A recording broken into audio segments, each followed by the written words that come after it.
सबसे बड़े news network TV9 में आप सभी का स्वागत है। आप देख रहे हैं न्यूज टॉप 9। मैं हूं आपके साथ पूर्णिमा मिश्रा।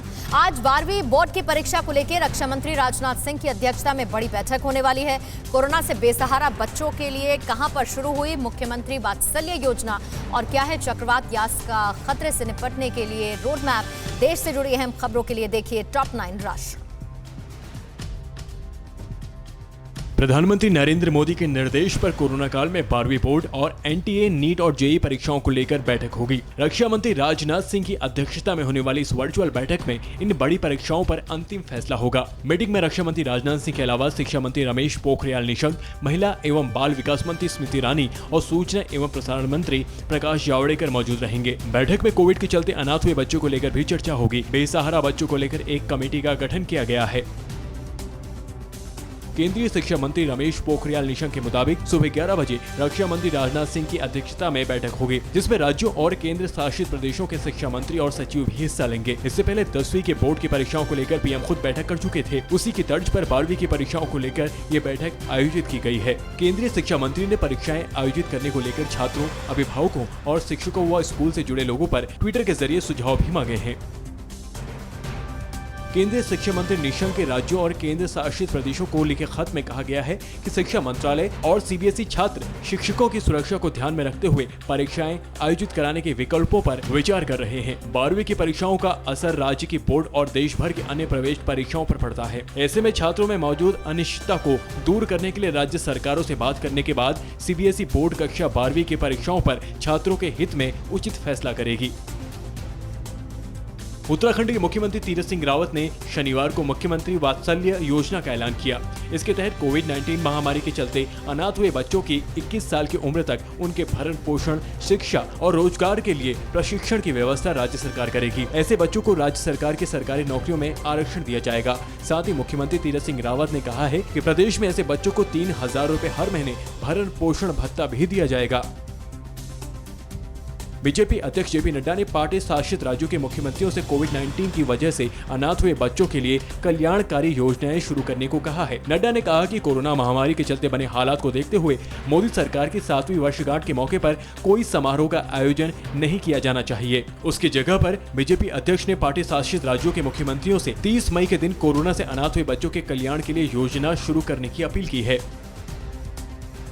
पिछले हफ्ते ताउते साइक्लोन की तबाही झेलने के बाद अब देश के पूर्वी तटों पर चक्रवात यास का खतरा मंडरा रहा है। इसके मद्देनजर कैबिनेट सचिव की अध्यक्षता में शनिवार को होने वाली राष्ट्रीय आपदा प्रबंधन समिति की चक्रवात से निपटने की तैयारियों की समीक्षा की। बैठक के बाद मछुआरों को आज से 26 मई तक बंगाल की खाड़ी और पश्चिम बंगाल, उड़ीसा, बांग्लादेश तटों पर न जाने की सलाह दी है। इसके अलावा कोरोना मरीजों, अस्पतालों, ऑक्सीजन उत्पाद संयंत्रों की सुरक्षा सुनिश्चित करने का निर्देश दिया है। बंगाल की खाड़ी में उठने वाले चक्रवाती तूफान यास उड़ीसा और पश्चिम बंगाल के तटीय इलाकों तक पहुंच सकता है। हालात को लेकर नौसेना और आपदा प्रबंधन तैयारी में जुट गए हैं। नौसेना ने प्रभावित क्षेत्रों का हवाई सर्वे करने के बाद आवश्यकता अनुसार राहत सामग्री बांटने के लिए विशाखापत्तनम में INS डेगा और चेन्नई में INS रजाली को उतारा है। इसके साथ ही 4 जहाज और आपदा राहत टीम, गोताखोर और चिकित्सा टीमों को स्टैंड बाय मोड पर रखा गया है। बंगाल की खाड़ी में चक्रवाती तूफान यास के मद्देनजर उड़ीसा सरकार ने तटीय जिलों में हाई अलर्ट जारी कर दिया है। खतरे को देखते हुए पश्चिम बंगाल, उड़ीसा में तटीय इलाकों को खाली कराया जा रहा है। NDRF की 65 टीमें तैयार हो चुकी हैं और अतिरिक्त 20 टीमें स्टैंड बाय मोड पर रखी गई हैं। इसके साथ ही सेना, नौसेना और कोस्ट गार्ड की पानी की जहाज और एयरक्राफ्ट भी तैयार कर दिए गए हैं। IMD के मुताबिक यास 26 मई को पश्चिम बंगाल, उड़ीसा और बांग्लादेश के तटों पर पहुंच जाएगा। गुजरात के वलसाड में शनिवार को 5 शव बहते दिखाई दिए। अधिकारियों के मुताबिक मृतकों में 3 ने लाइफ सेविंग जैकेट पहन रखी है, जिससे लग रहा है कि ये लोग बार्ज P-305 जहाज के चालक दल का हिस्सा हो सकते हैं। बार्ज P-305 ताउते तूफान के चलते अरब सागर में लापता हो गया था। इन शवों के देखने के बाद नेवी ने सर्च अभियान तेज कर दिया है और विशेष डाइविंग टीमों को तैनात किया है। शनिवार शाम तक बार्ज P-305 के 188 लोगों को रेस्क्यू किया जा चुका है, जबकि 66 लोगों के शव बरामद किए जा चुके हैं।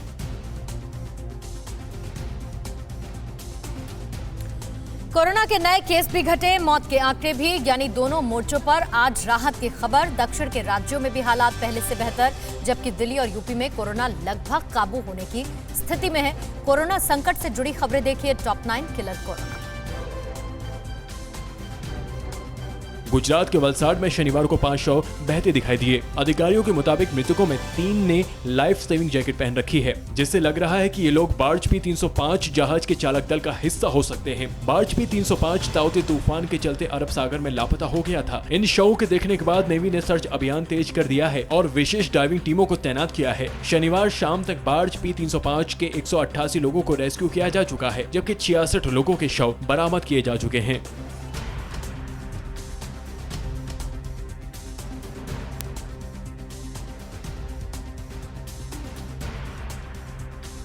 कोरोना के मोर्चे पे आज राहत की कई खबरें हैं। पिछले 24 घंटे में 2,40,766 नए केस आए, जो मई महीने में सबसे कम है। मौत के आंकड़े में भी कमी आई है। 24 घंटे में देश में 3,736 मरीजों की मौत कोरोना से हो गई। एक्टिव केस भी घटकर 28 लाख के करीब पहुंच गया है। देश में एक दिन में 3,54,825 मरीज रिकवर हुए हैं। दक्षिण और पश्चिम के जिन राज्यों में केस सबसे ज्यादा आ रहे थे, उन राज्यों में भी हालात काफी सुधरे हैं। महाराष्ट्र में पिछले 24 घंटे में 26,133 नए केस आए, तो कर्नाटक में 31,183 और केरल में 28,514। तमिलनाडु में 35,873 नए मामले एक दिन में आए हैं। महाराष्ट्र, कर्नाटक और केरल में नए केस के मुकाबले रिकवरी 1.5 से 2 गुनी तक हुई है। दिल्ली ने अब तक महामारी को कंट्रोल करने की बड़ी कामयाबी हासिल की है। पिछले 24 घंटे में यहां सिर्फ 2,260 नए केस आए। इसके साथ ही राजधानी में पॉजिटिविटी रेट घटकर 3.58% पर रह गया है। एक दिन में कोरोना से 182 लोगों की जान गई है, जो अभी भी काफी ज्यादा है, लेकिन पिछले कुछ दिनों के ट्रेंड को देखते हुए मौत के आंकड़ों में भी कमी जरूर आई है। दिल्ली में अब 31,300 एक्टिव केस ही बचे हैं। यूपी में हालात लगातार सुधर रहे हैं। पिछले 24 घंटे में सिर्फ 5,964 नए केस आए, जबकि 3,10,000 के करीब टेस्ट एक दिन में किए गए। राज्य में एक्टिव केस 1 लाख से नीचे रह गए हैं। हालांकि मौत पर काबू किया जाना अभी बाकी है। यूपी में 24 घंटे में 218 लोगों की मौत महामारी से हो गई। दिल्ली में 18 से 44 उम्र वर्ग के लोगों के वैक्सीनेशन का काम आखिरकार रुक गया है। ऐसा वैक्सीन की कमी से हुआ है। वैक्सीन की कमी की बात केजरीवाल सरकार पिछले 3-4 दिनों से कह रही थी। इस मुद्दे पर सीएम केजरीवाल ने प्रधानमंत्री को चिट्ठी लिखी है और जल्द से जल्द वैक्सीन की सप्लाई शुरू कराने का आग्रह किया है। कोरोना की दूसरी लहर में लोगों की जान बचाने में लगे डॉक्टर भी कोरोना संक्रमण की वजह से अपनी जान गंवा रहे हैं। इंडियन मेडिकल एसोसिएशन के अनुसार दूसरी लहर में अब तक 420 डॉक्टरों की जान जा चुकी है। संक्रमण से सबसे अधिक 100 डॉक्टरों की मौत राजधानी दिल्ली में हुई है। इसके बाद बिहार में 96 डॉक्टरों ने कोरोना संक्रमण से अपनी जान गंवाई है। दूसरी लहर यूपी में काबू में आती दिख रही है, लेकिन राज्य को सुरक्षित हालात में पहुंचाने के दौरान यहां भी 41 डॉक्टरों की जान जा चुकी है, जबकि गुजरात में कोरोना से मरने वाले डॉक्टरों की संख्या 31 है। हालांकि कोरोना की दूसरी लहर ने महाराष्ट्र में सबसे ज्यादा तबाही मचाई, लेकिन यहां डॉक्टर अपेक्षाकृत महफूज रहे हैं। फिर भी 15 डॉक्टरों की जान जाने की खबर महाराष्ट्र से भी है, जबकि आंध्र प्रदेश में 26 डॉक्टर कोरोना संक्रमण का शिकार हुए हैं। कोयम्बटूर के कोविड वार्ड में एक एम्बुलेंस में आग लग गई। ये आग ऑक्सीजन सिलेंडर में ब्लास्ट होने से लगी। हादसे के वक्त एम्बुलेंस में ऑक्सीजन सिलेंडर बदलने का काम चल रहा था। राहत की बात ये रही कि इस दुर्घटना में किसी को चोट नहीं आई। पतंजलि ने स्वामी रामदेव पर लगाए आईएमए के आरोपों का जवाब दिया है। आईएमए ने योग गुरु को लीगल नोटिस भेजते हुए उन पर एलोपैथ के खिलाफ गैर जिम्मेदारान बयान देने और वैज्ञानिकों की छवि बिगाड़ने का आरोप लगाया था। इस पर पतंजलि की ओर से कहा गया कि योग गुरु रामदेव का मॉडर्न साइंस को बदनाम करने का कोई इरादा नहीं था। ऐसे में आईएमए ने जो आरोप लगाए हैं वह गलत है और उसका कोई आधार नहीं है। जयपुर में पुलिस ने क्यों नहीं की लॉकडाउन और कोरोना काल की परवाह, कलेक्टर को कहां पर सख्ती भारी पड़ी, देखिए टॉप 9 कोरोना से जान। हरियाणा में एक कांग्रेस विधायक में ब्लैक फंगस के लक्षण मिले हैं। विधायक कुलदीप वत्स में ब्लैक फंगस के लक्षणों के दिखने के बाद उन्हें गुरुग्राम के मेदांता अस्पताल में भर्ती कराया गया है। कुलदीप 2 दिन पहले ही इसी मेदांता अस्पताल में 28 दिन भर्ती रहकर डिस्चार्ज हुए थे। राजस्थान के फतेहपुर शेखावटी के नारी गांव में कोरोना के चलते दर्दनाक हादसा हुआ। बेटे की कोरोना से मौत देखकर मां ने भी दम तोड़ दिया। इस गांव में अब तक कोरोना से 12 लोगों की मौत हो चुकी है। व्यवस्था के अभाव में रोजाना लोग दम तोड़ रहे हैं। गांव के युवकों ने गांव में आने जाने वाले लोगों पर रोक लगा दी। जम्मू कश्मीर के बांदीपोरा जिला अस्पताल में पहला ऑक्सीजन प्रोडक्शन प्लांट लग गया, जिसके बाद अस्पताल में भर्ती कोरोना मरीजों को बड़ी राहत मिली। केंद्र शासित प्रदेश में कोविड के मामलों में भारी बढ़ोतरी की वजह से ऑक्सीजन की मांग को पूरा करने के लिए यहां स्थापित किया गया। स्थानीय निवासियों का कहना है कि इससे पहले मरीजों को ऑक्सीजन लेने के लिए श्रीनगर जाना पड़ता था। कोरोना संकट और लॉकडाउन की परवाह न करते हुए जयपुर पुलिस प्रशासन ने गरीबों के आशियाने रात के वक्त उजाड़ दिए। ये बर्बरता स्थानीय विद्याधर नगर इलाके में घुमंतु लोगों के साथ की गई। ये कार्रवाई नगर निगम की जमीन पर बगैर इजाजत कच्ची बस्ती बनाने के आरोप में की गई। हमारे पास जहाँ पे 200-300 परिवार रहते हैं, झुग्गी झोपड़ियाँ, हम जयपुर में रहते हैं। राजस्थान जो राजस्थान की राजधानी है, सरकार हमारे साथ बहुत नाइंसाफी कर दी है। जयपुर में घुमंतु लोगों पर की गई कार्रवाई में पुलिस ने न बुजुर्गों को छोड़ा और न ही महिलाओं को। इनकी भी पुलिस वाले बेरहमी से पिटाई करते रहे। अब ये वीडियो सोशल मीडिया पर वायरल हो रहा है। दोस्तों, हम कहाँ जाएं? कोई बोलता है सर्वे कर रहे हैं, कोई बोलता उठा रहे हैं। हम लॉकडाउन में कहाँ जाएं? तो आप सबसे यही मेरी गुजारिश है कि इस वीडियो को सबसे ज़्यादा शेयर करें।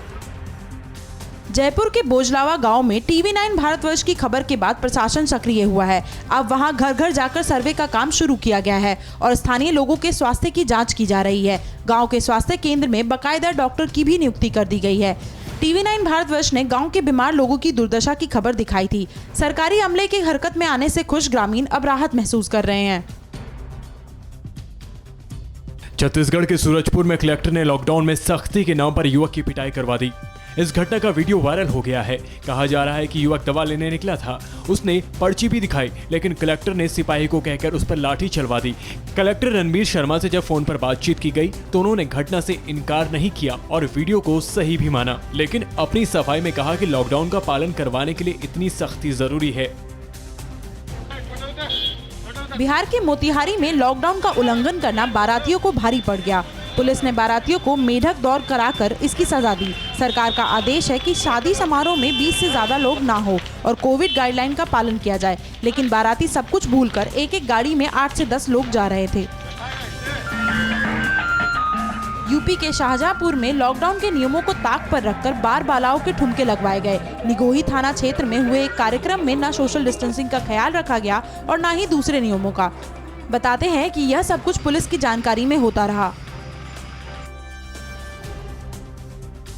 एक सप्ताह में डॉक्टर के घर में 4 मौतें हो गईं। तमिलनाडु ने हालात संभालने के लिए लॉकडाउन बढ़ाया। इंदौर में हालात अच्छे नहीं, लेकिन फिर भी लोग क्यों बेपरवाह नजर आ रहे हैं? देखिए टॉप 9 हारेगा कोरोना। यूपी में लॉकडाउन की अवधि 31 मई सुबह 7 बजे तक बढ़ा दी गई है। हालांकि नई गाइडलाइन में इमरजेंसी सर्विसेज के साथ औद्योगिक और ई-कॉमर्स ऑपरेशंस को छूट दे दी गई है। इससे अगर कोई किसी कंपनी या फैक्ट्री में काम करता है तो आई कार्ड दिखाकर आ जा सकेगा। स्कूल, कॉलेज, कोचिंग संस्थान बंद रहेंगे, लेकिन ऑनलाइन कक्षाएं जारी रहेंगी।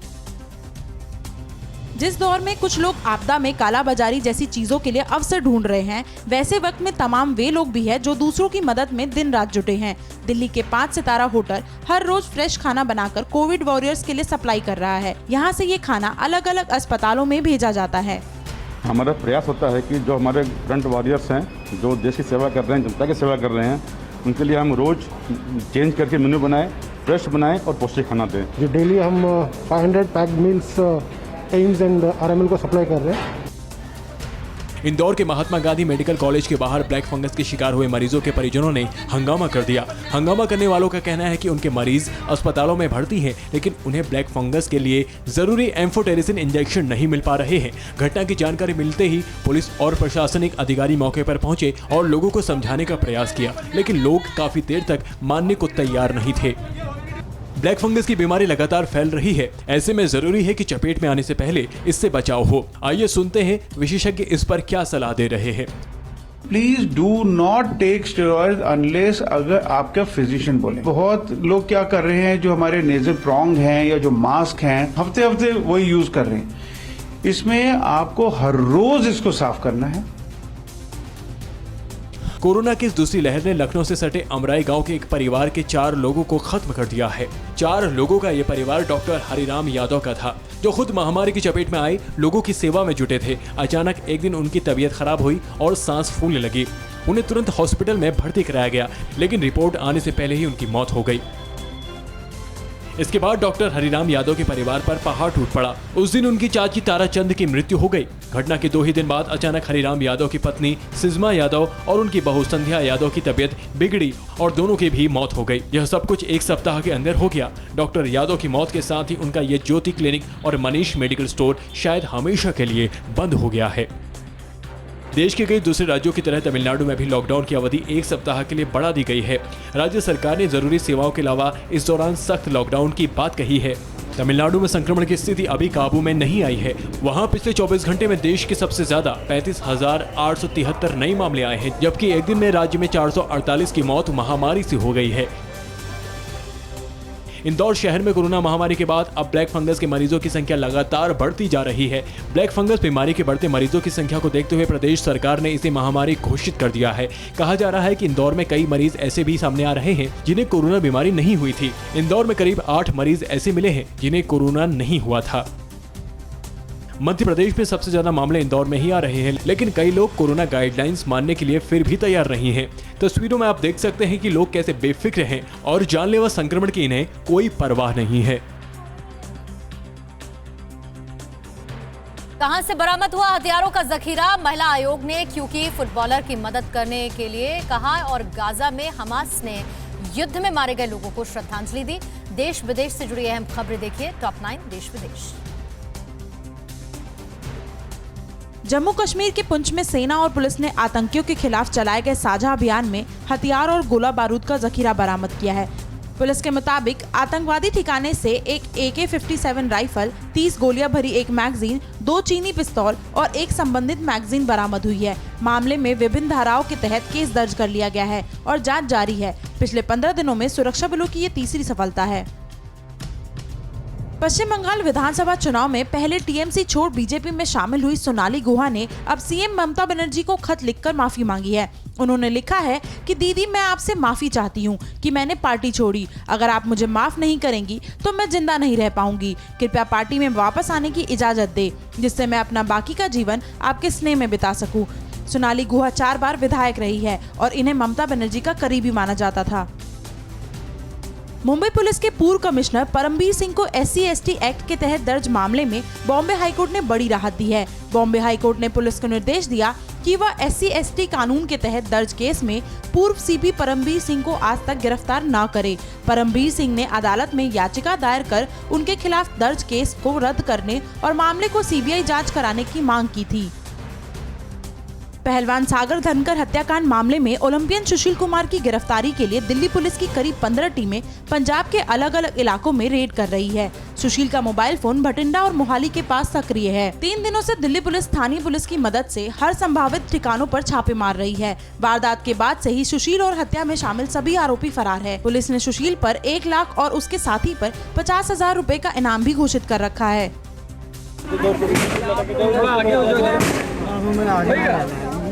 उत्तर प्रदेश के बहराइच में एक बारात में जयमाला में जश्न के दौरान हुई फायरिंग में एक लड़की की गोली लगने से मौत हो गई। लड़की की मौत से शादी की खुशियां मातम में बदल गई।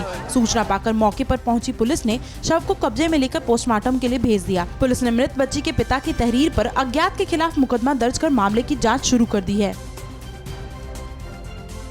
राष्ट्रीय महिला आयोग अध्यक्ष रेखा शर्मा ने झारखंड सरकार के मुख्य सचिव को खत लिखकर अंतर्राष्ट्रीय फुटबॉलर संगीता को मदद मुहैया कराने को कहा है। संगीता आर्थिक संकट के कारण ईंट भट्टे पर मजदूरी करने पर मजबूर है। महिला आयोग के मुताबिक संगीता ने न सिर्फ अंतर्राष्ट्रीय स्तर पर भारत का प्रतिनिधित्व किया, बल्कि कड़ी मेहनत से दुनिया में झारखंड का भी नाम रोशन किया है। उनके खत की एक कॉपी अखिल भारतीय फुटबॉल महासंघ के प्रमुख को भी भेजी गई है।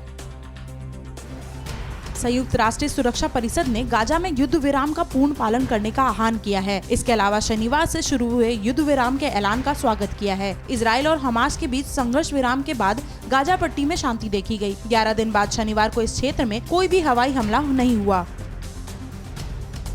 गाजा पट्टी में हमास के शीर्ष नेता ने जंग में मारे गए कमांडरों को श्रद्धांजलि दी। ट्रकों पर मारे गए लड़ाकों के बड़े बड़े चित्र लगे हुए थे। 11 दिन चले युद्ध में इजराइल ने हमास के ठिकानों पर बमबारी की, जिससे हमास के कई लड़ाके मारे गए। हमास के लड़ाकों ने युद्ध विराम का जश्न मनाने के लिए गाजा में मार्च किया। इस दौरान नकाबपोश लड़ाकों ने असॉल्ट राइफल्स के साथ परेड भी की। इजराइल और हमास के बीच युद्ध विराम का जश्न लेबनान में मनाया गया। लेबनान की राजधानी बेरूत में हजारों की तादाद में लेबनानी और फिलिस्तीनी इकट्ठे हुए। लेबनान में फिलिस्तीनियों के समर्थन में प्रदर्शन किया। लेबनानी इस्लामी समूह ने फिलिस्तीनी और लेबनानी झंडे लहराए। इजराइल के पिछले 11 दिन के हवाई हमलों में 250 से ज्यादा फिलिस्तीनी लोग मारे गए।